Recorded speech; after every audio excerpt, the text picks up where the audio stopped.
Now I pull up on the scene, dead fresh and casket clean. They gon' hate on me, yeah. Gon' hate on me. When I pull up on the scene, dead fresh and casket clean. They gon' hate on me, yeah. Gon' hate on me, yeah. Pull up on the scene, dead fresh and casket clean. They gon' hate on me, yeah. Gon' hate on me. Yes. We glad to have you back around. I'm Kay. We got Deem in the building, Coach Alex, and this is the Biscayne Breakdown. How you doing, Deem? How you doing, bro? Man, I'm doing good. A little hungry, but I'm good. Yeah, man. We glad that you was able to make it here. We know, you know what I mean, y'all. You in the midst of, actually, just a quick brevity.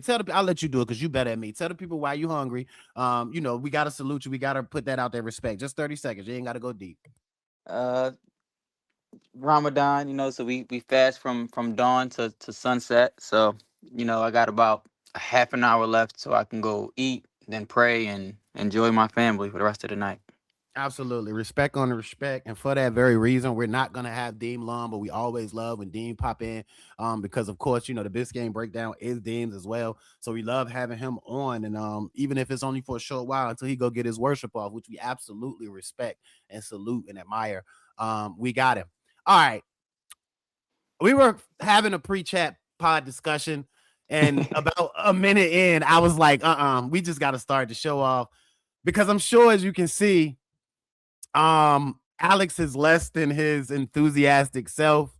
I went to have the pre-pod discussion, which was a lot of Miami Heat stuff, and Alex couldn't even respond. He was just, I'm depressed, guys. Now, we have a little bit of insight on why our guy, Coach Alex, hint, is depressed. I'm not going to ask Alex how he's doing because we clearly know. Talk to us, man. Vent.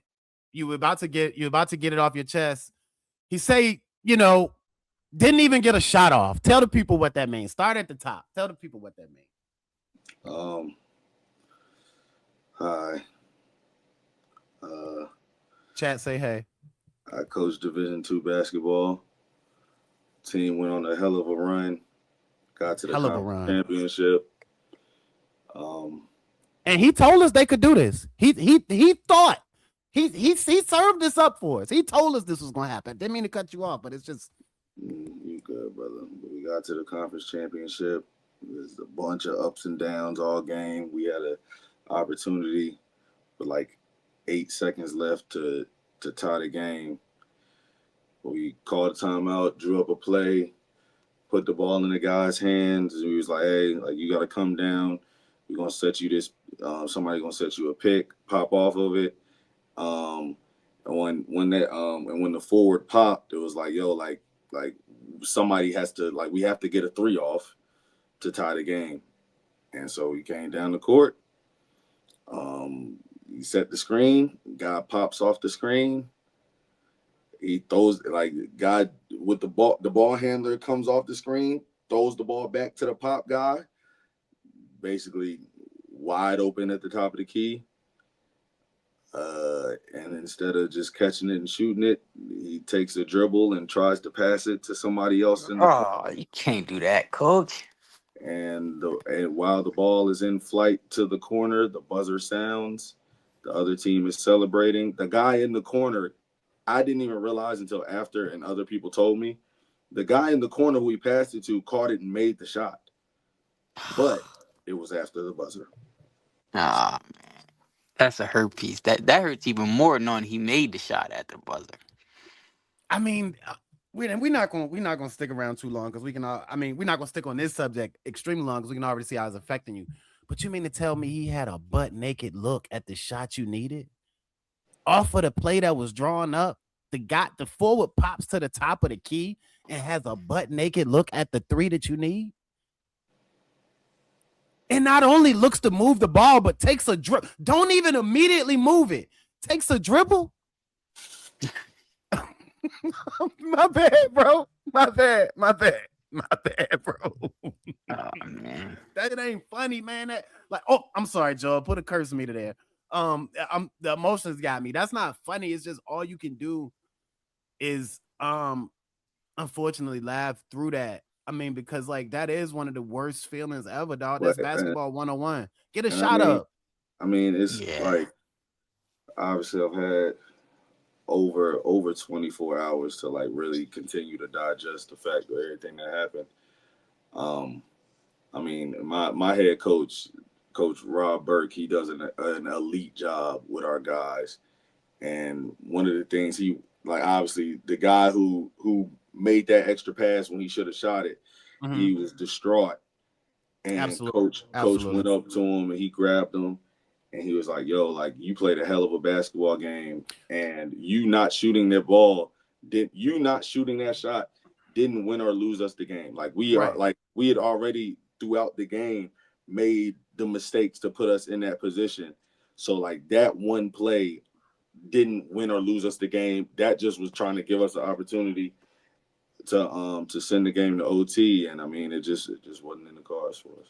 Right. And then and I'm glad you brought that up because I want to make that clear. We didn't even mention the young man's name. We're not trying to bash him. It isn't about him. And kudos to your coach letting him know that. Because as you said, oftentimes games aren't won or lost on single possessions, especially we like to look at the final possession or crucial things that happen in the fourth quarter and be like, the game was won or lost there. But there are so many plays, as you mentioned, college ball in that first half, all throughout the first half and early in that second half, and any other ball all throughout the other three quarters that leads to wins or losses. It's just tough though, man, because we have to analyze the situation. And when you have an opportunity to get off a look, you at least want to get the ball on the rim. Right? I know. We're gonna move on, brother. We're gonna move on. Dame, you got anything else on that one? Because I mean, that's tough. That's tough. Nah. We ain't all right, bet. So we got Dean maybe about 5 more minutes. We're gonna go ahead and hop into it. Look, man, the Miami Heat since last Saturday when they faced the Houston Rockets, see if we can cheer the coach up a little bit. They've been playing some quality ball, man. Now, mind you, they beat the Houston Rockets last Saturday. They had the Brooklyn Nets stuffed in between twice on a home and home set. Well, not really a home and is that home and home? Because usually home and home is we home one, then you home one, right? Yeah. So we would call it a double home stand for the Miami Heat against the Brooklyn Nets. What you say, Alex? I was about to say, yeah, it's more so like a 2-game series type. Yeah, double home stand for the Miami Heat.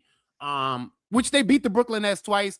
Not surprising, but it's so Miami Heat of them to lose one of those games, but you just not impressed, but you happy that they got those wins the way that they did. The first one was very impressive. The second one they got out. Okay.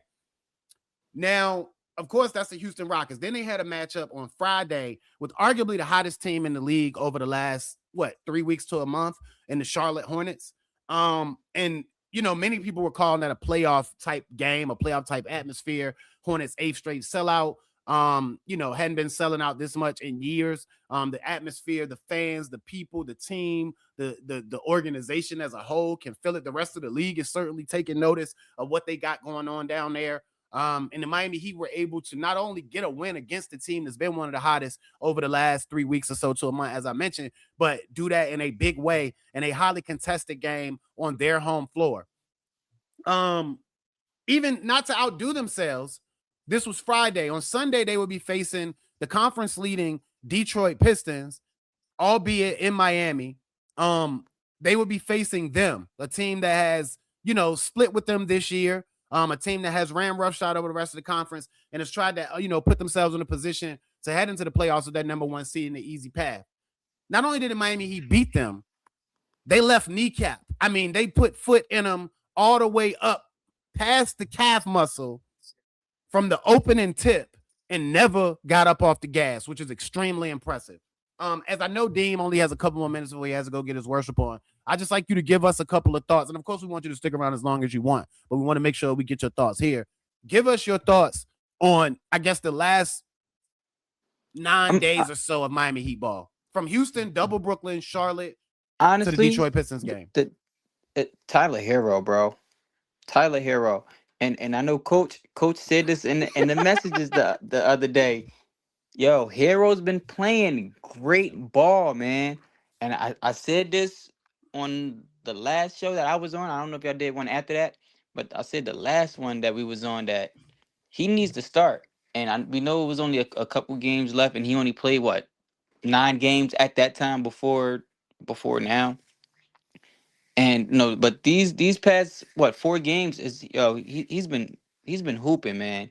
He's been hooping like it, and I think that's what Miami needs from him if they want to make this push and get out of this play-in. And I know coach said in the group chat yesterday that Tyler's looking like a number 2 option on a championship level team.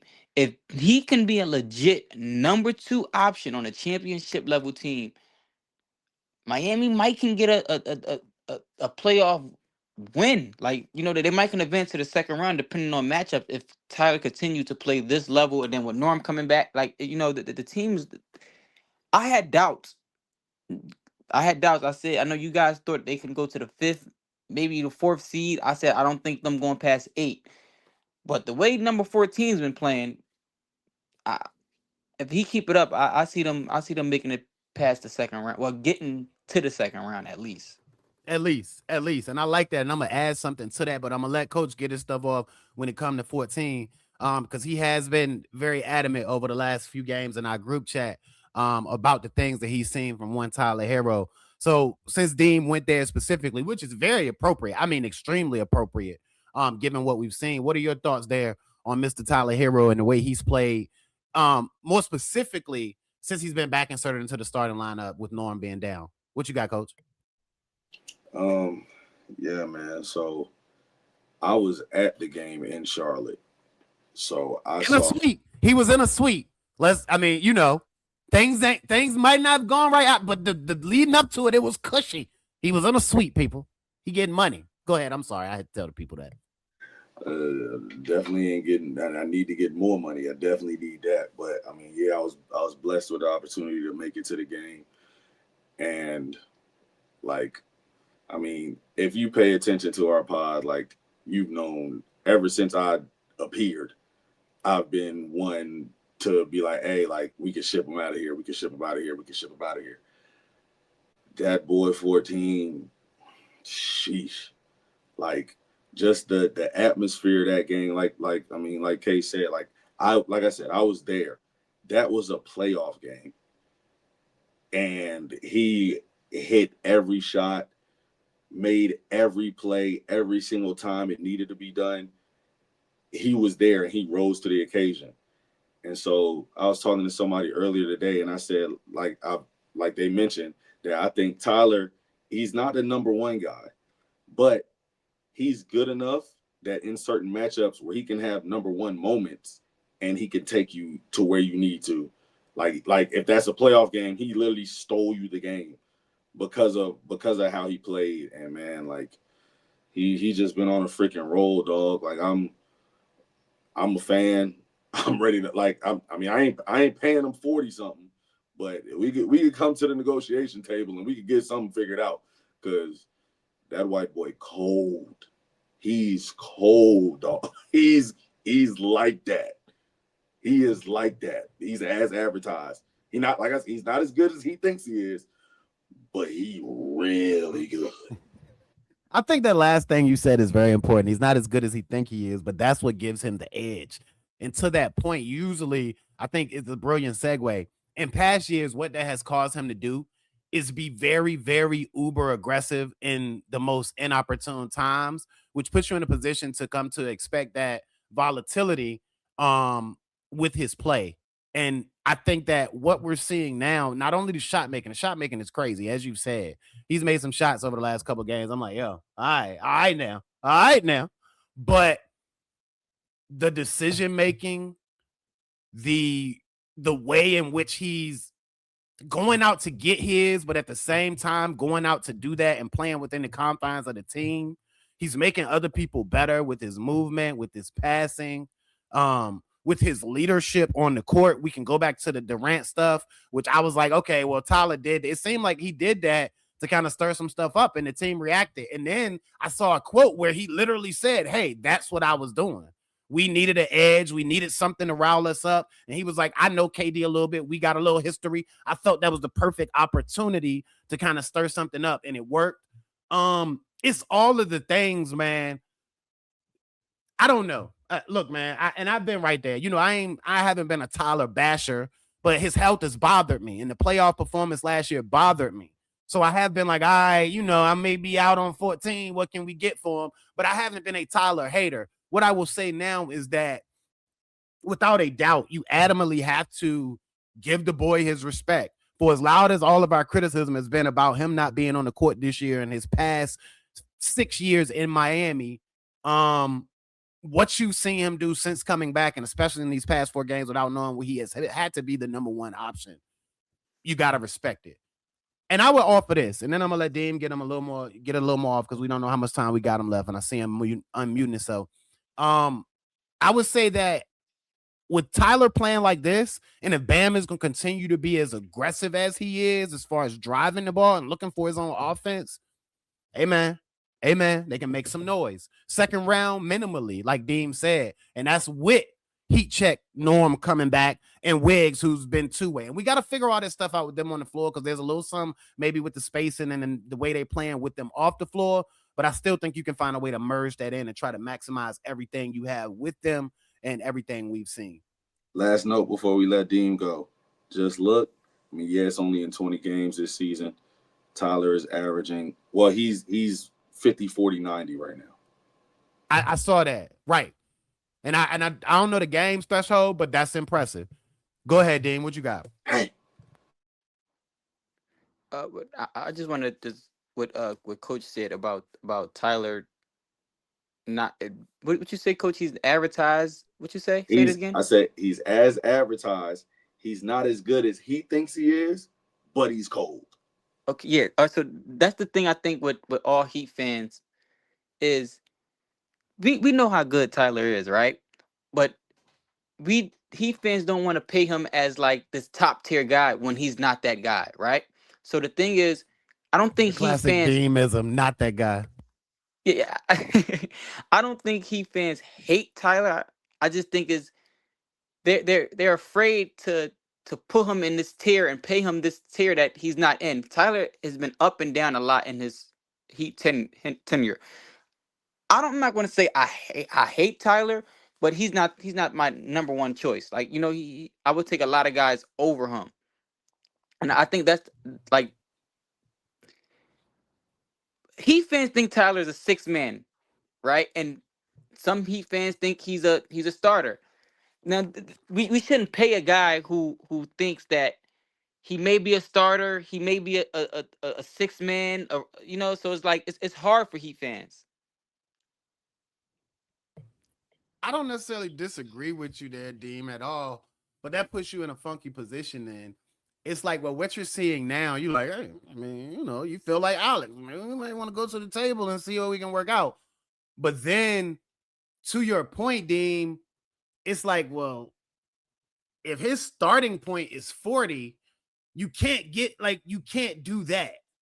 Yeah, no. If his starting point's 40, you cannot pay him 40. I'm sorry. That's 40 goes to guys like, I don't know, like Donovan Mitchell, Jaylen Brown, or maybe even more. I don't see him getting making 40. 55 plus. Oh yeah, they're making 50. I'm about to say 55 plus. Tyler's not a 40 million guy. So, but is that Tyler's argument though? If their tier is 50 and I'm not quite there, I at least got to be 40. Because Tyler's an all-star. He's an all-star caliber player. Like it's certain years where he could be an all-star. Certain years he might not be an all-star. Right? I think Tyler he's borderline all-star. He might not be there some years. He might be there some years. That's where I see Tyler at. And I always make this comparison, and I don't. It's kind of weird. I see Tyler as he's Lou Williams to me. He's of that. Yeah, he's of that archetype. He's a Lou Williams. He's Lou Williams to me. Lou Williams, he was a 6-man for forever, but he could be a starter. Lou Williams made an All-Star, I think, one time out his career. He never made it. He never made it? No, never made it. In it. today's NBA, Lou Williams will probably make the All-Star 2 or 3 times. Tyler Herro's probably going to make the All-Star 3 times in his career.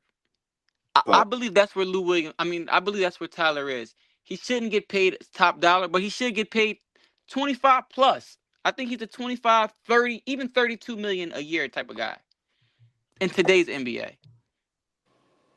Now, with where the salary cap has gone, like, I should have done this while Deem was talking. I should have looked to see like who. oh no, go ahead. who Go the ahead and highest look it paid up. guy- Go ahead and look it up.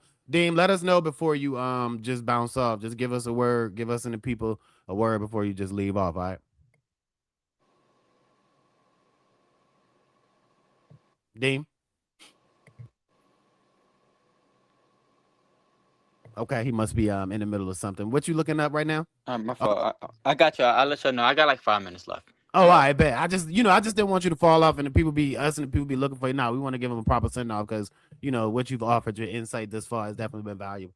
But you let us know when you got it, Alex. Just let me know. I got it. Yeah, I got okay, it. bet. So, the highest paid player in the NBA this year is Wardell Stephen Curry. He's making 59 mil. I think justified. over, like, from what I'm looking at, this thing goes all the way till 28, 29. It's on Hoops Hype. I see, who was that? Devin Booker in 2028, 29 is going to be making just under 70 million.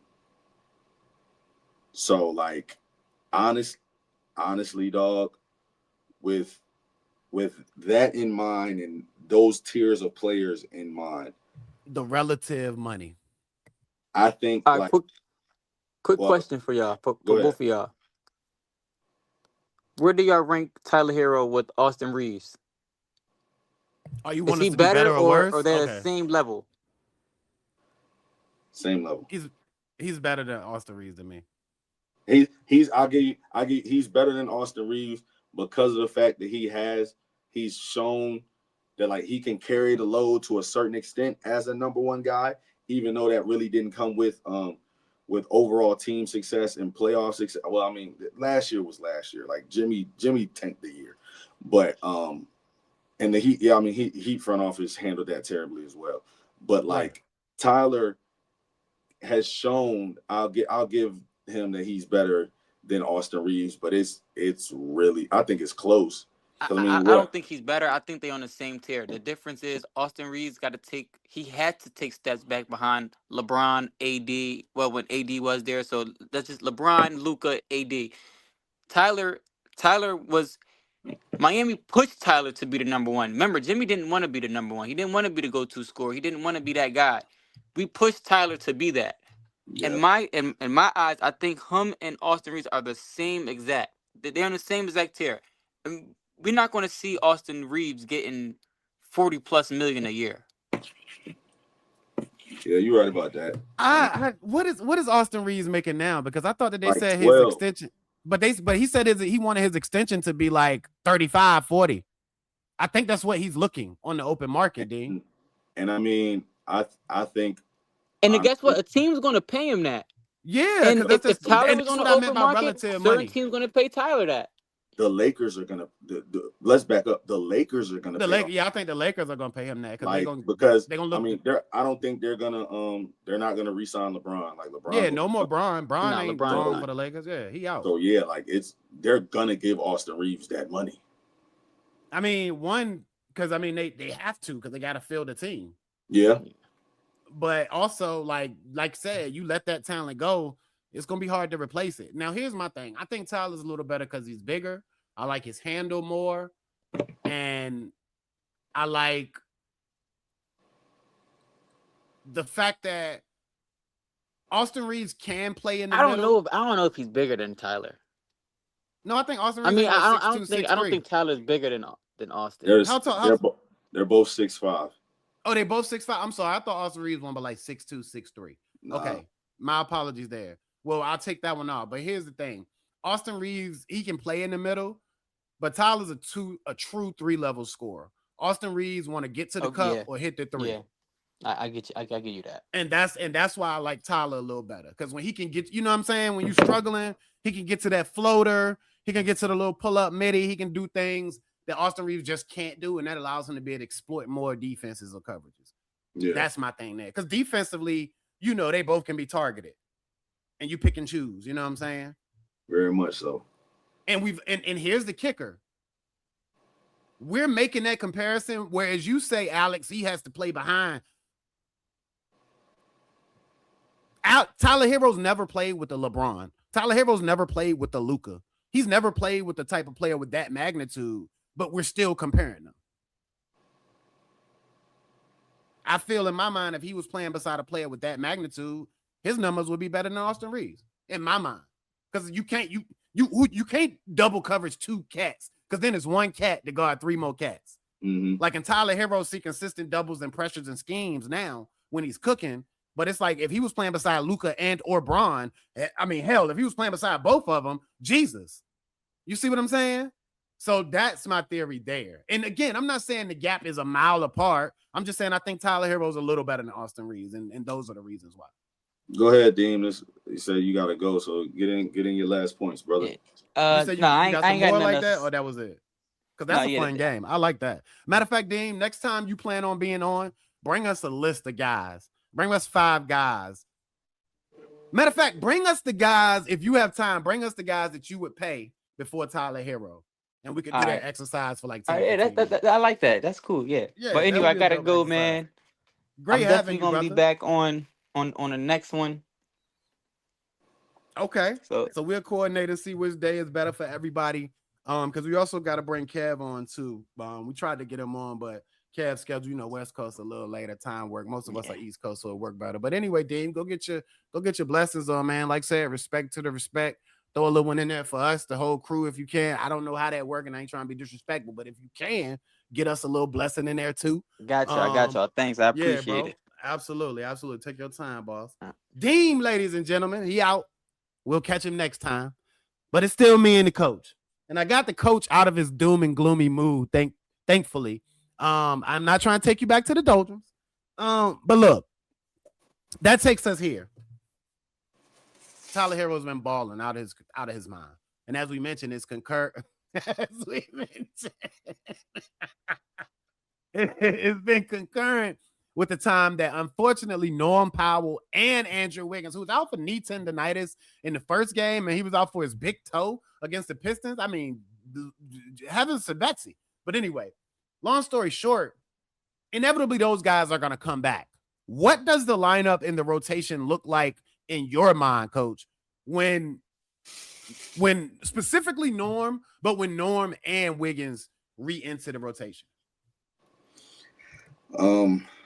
Honestly, I mean, dang, we've been rolling, man. But I think with the fact that Norm has had the all-star season that he's had, with the fact that Tyler's rolling how he's been rolling, I think with the fact that Pelle Larsson is such a connector, Spo loves Wiggs, and Bam Adebayo is Bam Adebayo. Like, he ain't going nowhere. I think those 5 are the starting 5. Tyler and Norm at basically in the backcourt, and then they got Pelle at the 3, Wiggs at the 4, Bam at the 5, and then I think like he'll give them a stint. Then for the rest of the game, he probably gonna stagger them. Probably Tyler out first to get Tyler in with the bench guys like it has been. But like I think Davion's gonna get moved out, and I mean obviously we need that.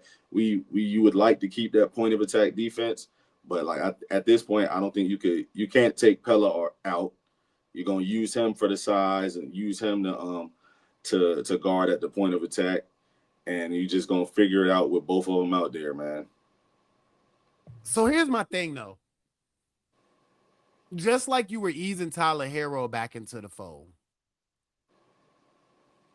with Norm being a groin, which is already tricky as far as when he coming back, how hard he can go, how much you want him to go when they're coming back, just having to ease them back in to not re-agitate that groin just overall, but especially being so close to the playoffs.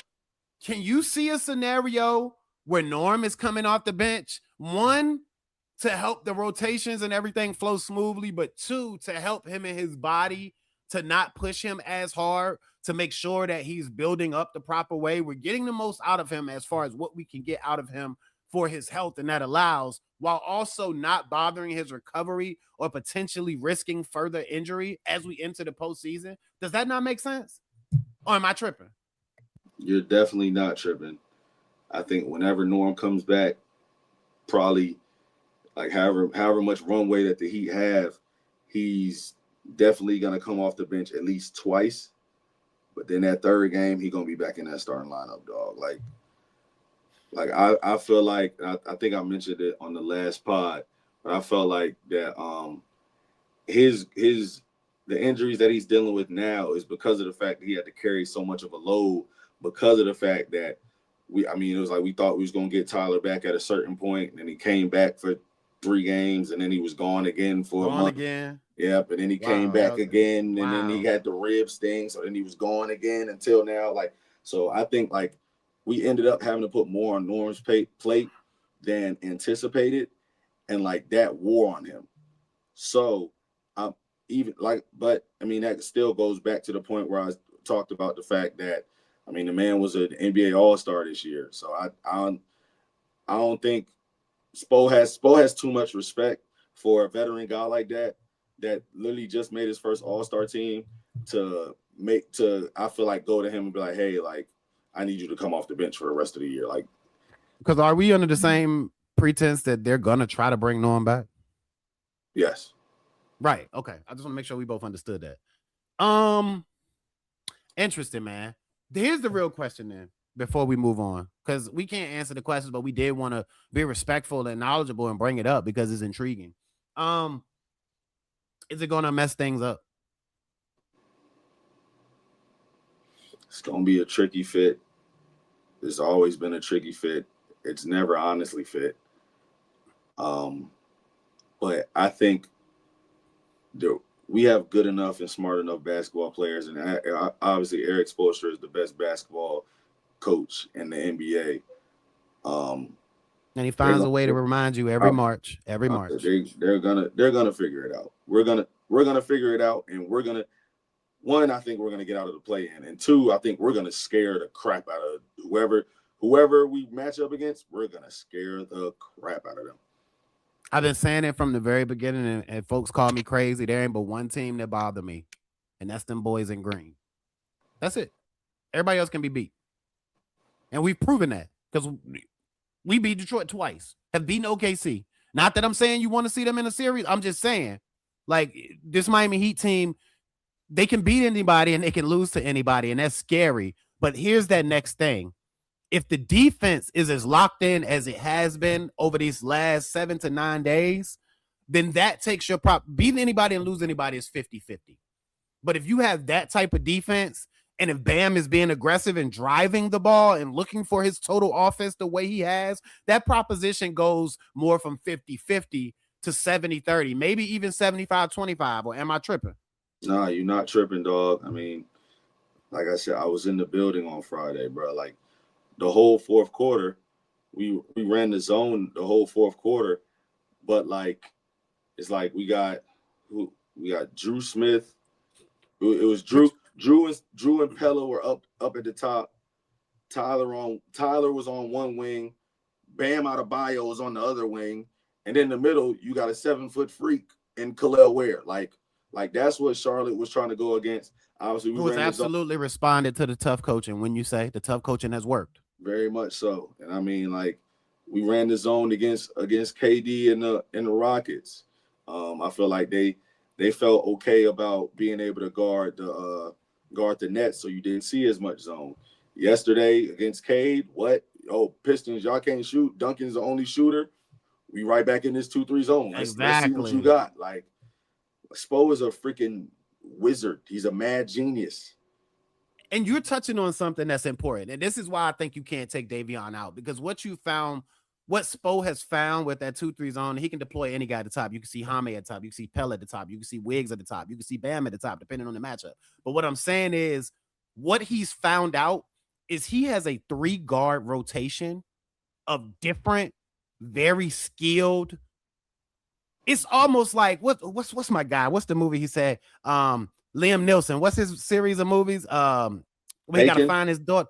taken. I have a very specific skill set. He's found 3 guards. Davion, and the way he goes about it, hounding you, Pitbull. I'm always in your stuff, but I'm always legal too. So what you gonna do? Screen me. Okay, bet. Offensive foul. Let's go the other way. And then you mentioned Drew Smith, who is just as disruptive of a defensive guard. I mean, his timing, his sudden quickness, his arm length, the ability to be deceptive from a defensive perspective. And then you got the European pest in Jaku, who's just a smart, ahead of his years defender, knows how to use his size, knows how to use his physicality, knows how to use that a European peskiness. Shout out to Pele. To just absolutely bother you. And what Eric Spoelstra has done is found a 3-headed guard monster that is absolutely defensively a bother for the opposing team. And that's what makes me say, hey, man, I don't know if you can pull Davion out of the starting lineup, because it's not, Davion's been playing well over the last couple games too, blowing by guys, hitting his shots, of course, with the defense, of course, the assist to turnover ratio that he's had all season. Like, he does things. He makes things happen for this team. But for me, because if you look at the minutes, it's like 20, 21, 25 for Davion. It's like Davion is the leader of a 3-man relay at point guard that Spo runs to defensively disrupt what the other team is doing. That's why I think it'll be, I don't know if I can see that. Before we move on, what's your comments on that? I feel exactly what you're saying, man. Like, there's a such thing of having too many good pieces. And like, we're kind of sort of in that realm right now with how the Heat's rotation. And basically, it took a bunch of injuries and everything and stuff being up in the air. But like, I feel like the only person this past year, well, I guess kind of sort of 2 people, because Tyler's only played in 20 games. But the only other person that we really, really like haven't seen show enough of like what they can be is Nico, because of his injuries and everything that he's been dealing with. But yeah, man, like, shoot, we have a lot of really good pieces, and I think this upcoming offseason there's gonna have to be some consolidation done, because like, we didn't mention it, but I'm pretty sure, I think Wiggs has a player option this summer. Is he gonna come back? Is he gonna go somewhere else? Is he gonna take a pay cut to come back? Like obviously, we could hold off on extending Tyler again because his deal isn't up until the next. He got one more year, right? But like Norm's deal is done this year, so yeah, we gotta figure. So Wiggs gonna opt into that money, because I think Wiggs could go somewhere and get close, but Wiggs has expressed how much he liked to play in Miami. And I don't think he's going to be able to go get as much. But if he can go get within 2 or 3 million, but get a 2 or 3 year, Wiggs only 31, 32, right? 31. No, Wiggs going to opt into that money, because it's going to be a long-term deal still waiting on him next year. Yeah, I think as you were continuing to talk about like Davion and the guard situation, I've more and more began to think that like, and as Heat fans, we hate hearing this saying, but they're going to run this group back next year. Like, it's going to look very, very, very, very similar, because of the fact they're going to be like, hey, like, we want to give Tyler and Norm a better opportunity, a chance to see if they can. That's where I'm going with it, man. Okay. All right. As we get there, it could be a running back situation. It could be Ribbit. We know how Rouse operates. As we get live movement on camera from Alex, an often never before seen feature in the Biscayne Breakdown podcast. But they'll be in a position to make moves, because as of now, they will have 2 tradable firsts, and unfortunately, and I know it should be fortunate, but unfortunately, 2 tradable seconds to make moves with this offseason. Let me tell you how they got to 2 tradable seconds. Do you remember a guy by the name of Terry Rozier? Yeah, Terry Rozier, the one that, may or may not have bought somebody a courtside seat. Oops. May or may not. had placed some wages on the game that he calls his profession, basketball. The Miami Heat traded for Terry Rozier from the Charlotte Hornets. And of course, all the reporting since then has indicated that the Charlotte Hornets are absolutely aware that he was a target of a federal investigation for potentially gambling. And they still did it anyway. The NBA still allowed it to happen. And it's kind of been like an unspoken issue for most of the season, or at least since the reports came down, since everybody got arrested, him, Chauncey, and, Damon Jones and the rest of the clique. Well, today, I want to check the date, make sure I'm being accurate. On Monday, March of the 9th of the March, 2026. What we found out, matter of fact, I'm not going to talk on it. Give us the tweet, Joe. Per source, this from Barry Jackson, the very dependable Barry. By the way, Barry wasn't upset. Actually, you know what? Barry probably was somewhere punching air in his own private time, and somebody gave him the call yesterday. Do not poo-poo the kids on Kids Day, Barry. Don't do that. Anyway, from Barry, per source, the resolution on Heat Rozier today is the final development on the matter. There will be no more compensation beyond that for Heat. Heat, Hornets, NBA agreed to second-round pick going to Heat. More favorable of Golden State, Denver second round this year. Per source, Heat lawsuit was never an option. These matters, per the CBA, are settled inside the league. Hornets never told Heat they knew that Rozier was under investigation at the time of trade, but there was no specific NBA rule against that. Heat will send lottery-protected first rounder to Hornets in 27. If Heat misses the playoff next season, Miami would keep his 2027 first rounder and send 2028 first rounder to Charlotte. Swear me to Joe. Go ahead and put the banner up. There's no other way to say it. How do you feel about it, Alex?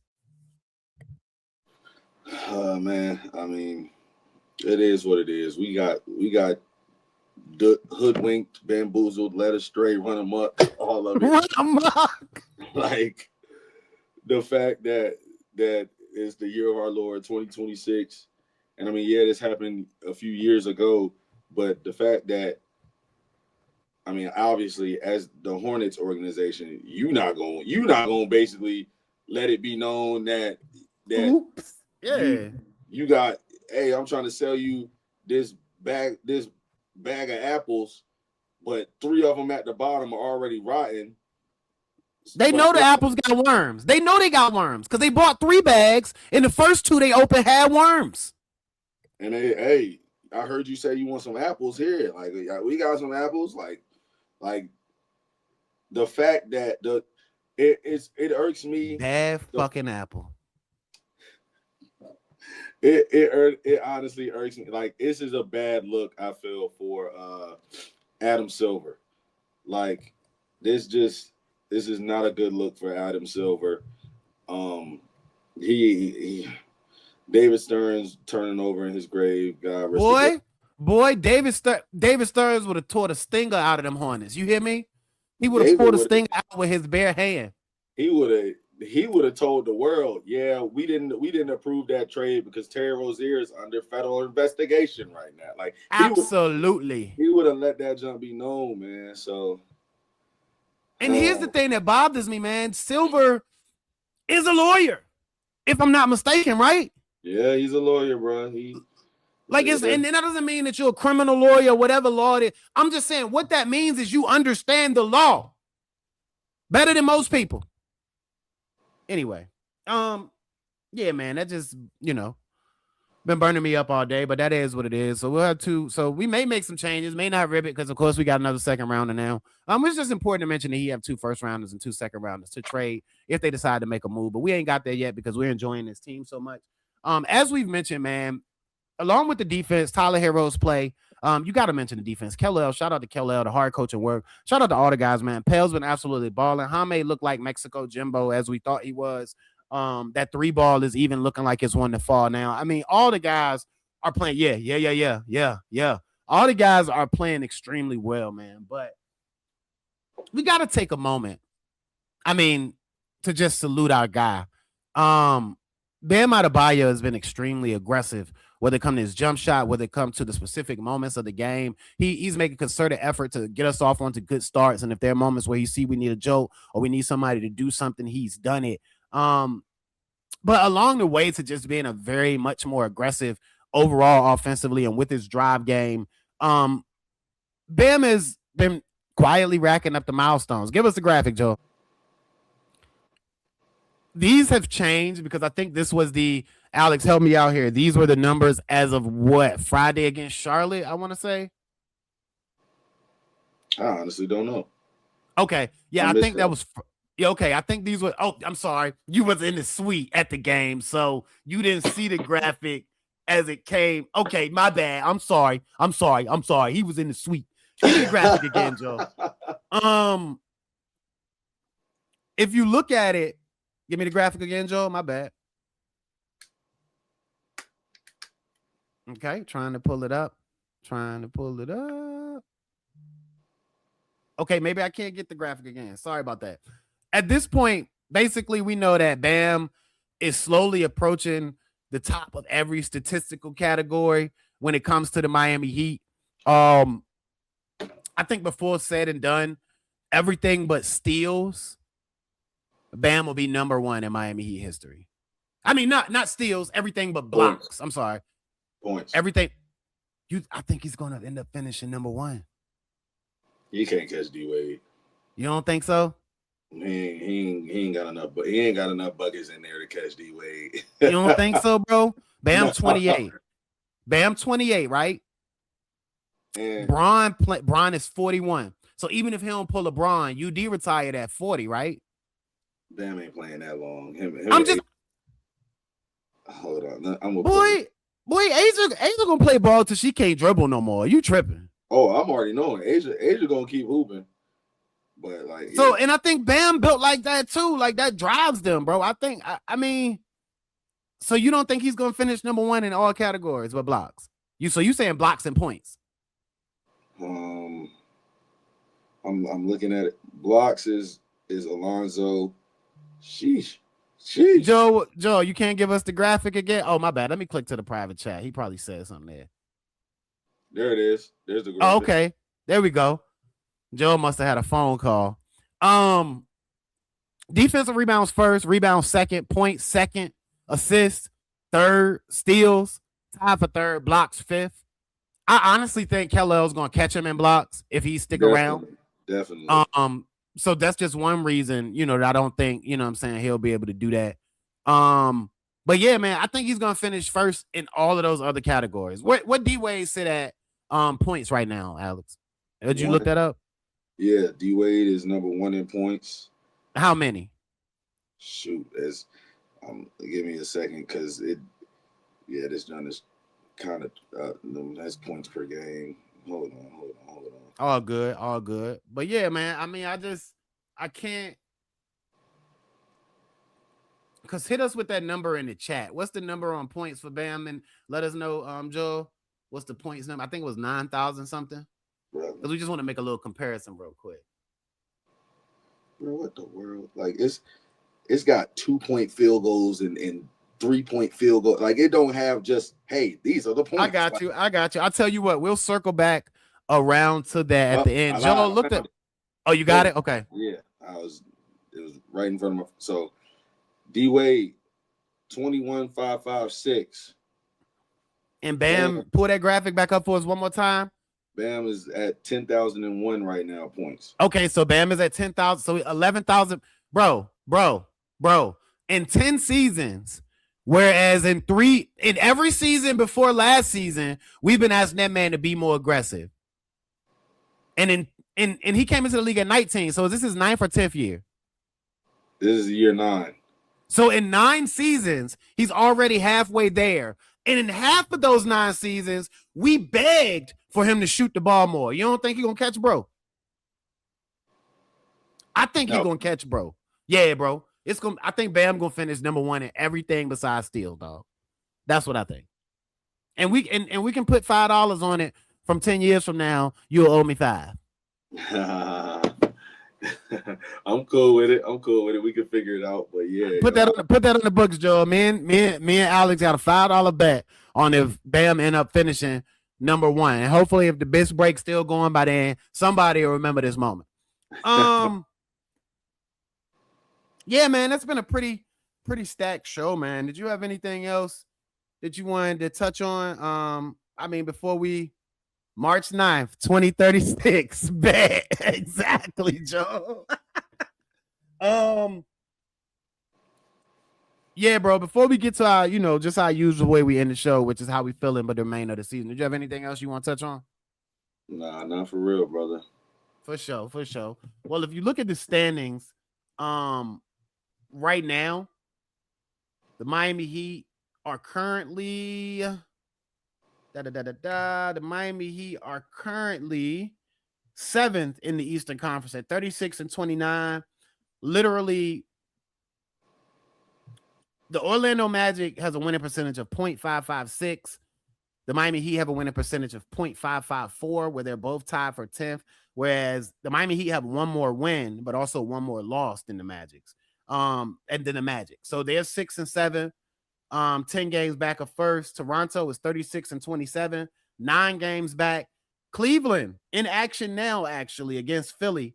They're 39-25, 6.5 game back. In my mind, the fourth seed is doable. In my mind. Fifth, assuredly.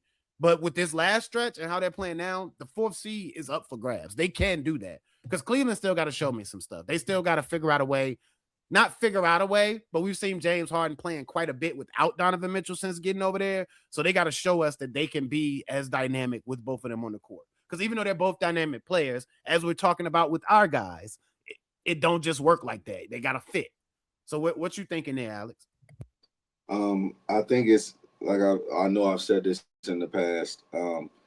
Everything that we want is right in front of us. Like, we are set up to be able to get out of the play-in. Granted, we lost the season series to the Magic.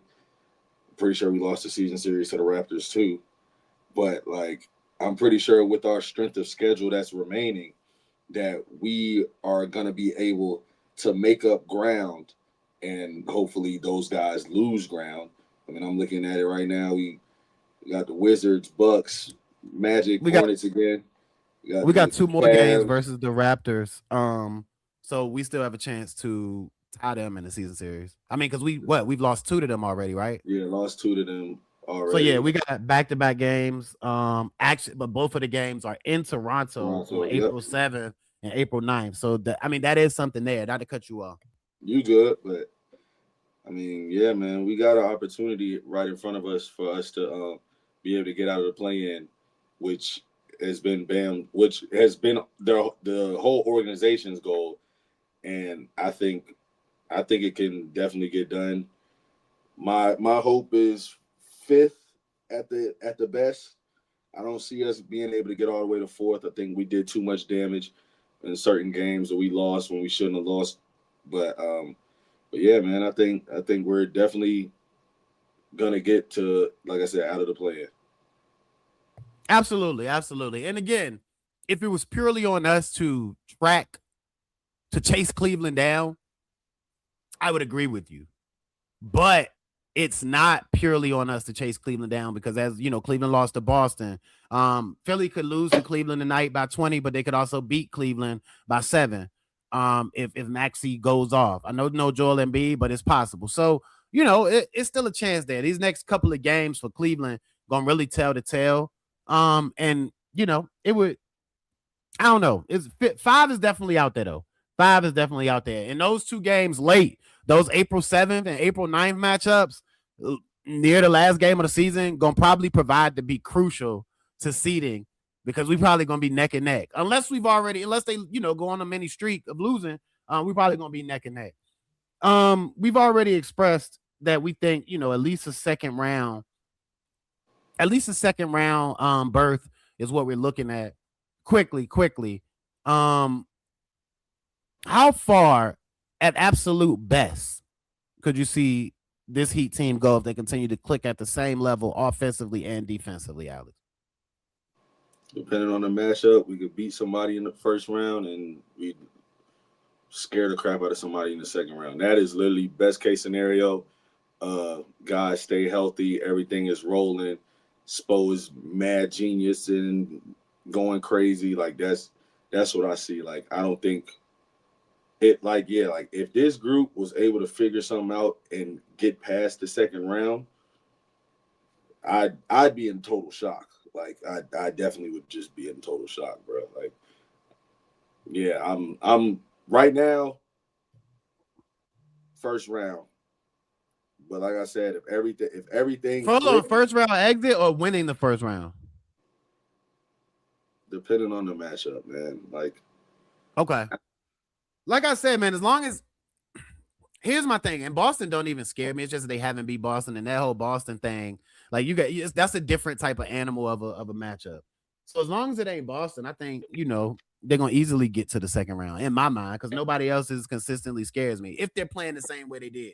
Because in a playoff scenario where everything slows down, I think that the Miami Heat are best suited to be able to deal with that. The way they're playing the 2-3 zone defense and the way that Bam is attacking in the half court and Tyler Herro is operating for the offense. Yeah, I totally respect that, man. Like I wouldn't be shocked for us to get to the second round. Do I really see it in the cards? Like I said, no. Right. But, and that's fair. And that's fair. That's a very fair assessment based on what we've seen up until recently. I'll give you that. We were about to get up out of here, man, but we love it when the producers produce. And Joel in the background said that he had something that he wanted us to see. We haven't seen it yet, people. So you're gonna get our live reactions. Live reactions to what we're about to see. Go ahead and throw it up, Joe. By the way, your team hurt me, by the way.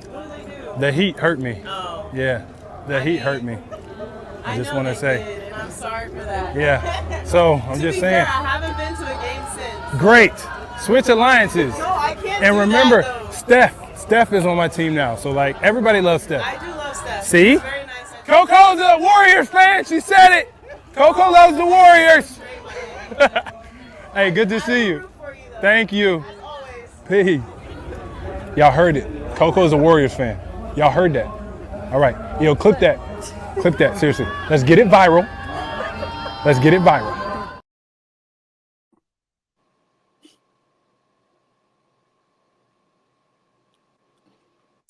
Anyway, man.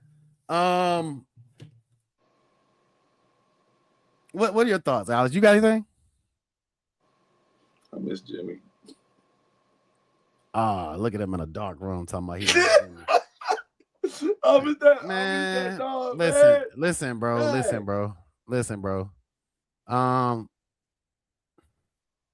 We're not gonna rehash this.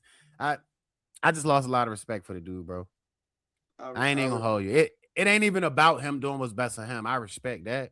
What I don't respect is everything that you've told us about yourself during your tenure, and then for you to go out, the way you did, and it felt like an act of sabotage. And those other 14 dudes, those other 14 dudes in that coaching staff, well, no matter what you had against Pat Riley and how he acted, they ain't deserve that, and I can't respect that.